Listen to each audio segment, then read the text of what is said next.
Hi అండి. నమస్తే. బాగున్నారా అండి? ఈరోజు మంచి టిఫిన్తో ముందుకు వచ్చానండి. దోశ టమాటా చట్నీ కాంబినేషన్తో. ఇది చాలామందికి ఇష్టం ఉండొచ్చండి. కొందరు పల్లి చట్నీ, కొబ్బరి చట్నీ, కొబ్బరి పచ్చడి కూడా చేసుకుంటారు కదండి. నేను కూడా అప్పుడప్పుడు ఈ ఈ టమాటా పచ్చడి చేస్తానండి. దోశ టమాటా పచ్చడి కాంబినేషన్ చాలా బాగుంటుందండి. దోశ కూడా పిల్లల ఆరోగ్యానికి చాలా మంచిదండి. దీనిలో మినపప్పు, బియ్యము, మెంతులు ఇవన్నీ ఆరోగ్యకరమైనవండి. ప్రతి ఒక్కరు తినాలి. ఓకే.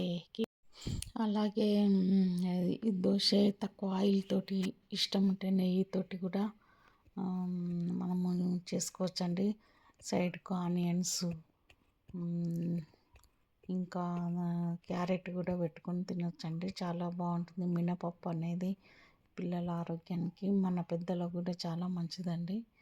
వీటిలో శనగపప్పు, కందిపప్పు కూడా కలపొచ్చండి. కొద్దిగా పెసరపప్పు, అన్ని పప్పులు కూడా కలపొచ్చండి. చాలా టేస్టీగా బలవర్ధకమైన ఆహారం అని చెప్పవచ్చు దోశ. ఓకే అండి. దోశ అంటే అందరికి ఇష్టమే కదండి. ప్రతి ఒక్కరు తినండి, ఆరోగ్యంగా ఉండండి. ఓకే అండి. Keep watch.